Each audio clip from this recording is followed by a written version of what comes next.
জীবন সংকটে কুসুম আয়ুষ্মান কি পারবে ঠিক সময় কুসুমের কাছে গিয়ে পৌঁছাতে এবং কুসুমকে সুস্থ করে তুলতে? জানতে হলে এবং দেখতে হলে ফেসবুক পেজটি ফলো দিয়ে আমাদের সাথে থাকবেন।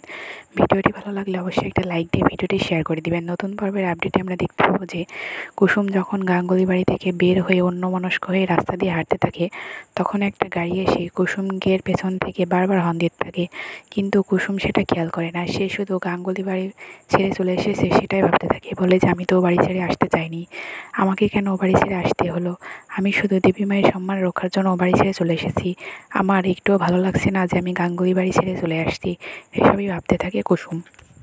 কুসুম বেখেয়ালে হাঁটতে থাকে। ঠিক তখনই একটা গাড়ি এসে বারবার কুসুমকে হর্ন দিতে থাকে, কিন্তু কুসুম শুনতে পায় না। অবশেষে কুসুমেরকে সামনে থেকে এসে সেই গাড়িটা ধাক্কা মেরে দেয় এবং কুসুম মাটিতে লুটে পড়ে। তখনই কিছু মানুষ এসে কুসুমকে তুলে এবং তারা বলতে থাকে যে এটা তো গাঙ্গুলি বাড়ির ব্র্যান্ড অ্যাম্বাসিডার, এক্ষুনি গাঙ্গুলি বাড়িতে ফোন করতে হবে। তখনই তারা গাঙ্গুলি বাড়িতে ফোন করে এবং দীপালি ফোনটা রিসিভ করে বলে, দীপালিকে বলা হয় যে গাঙ্গুলি বাড়ির ব্র্যান্ড অ্যাম্বাসিডার অ্যাক্সিডেন্ট করেছে।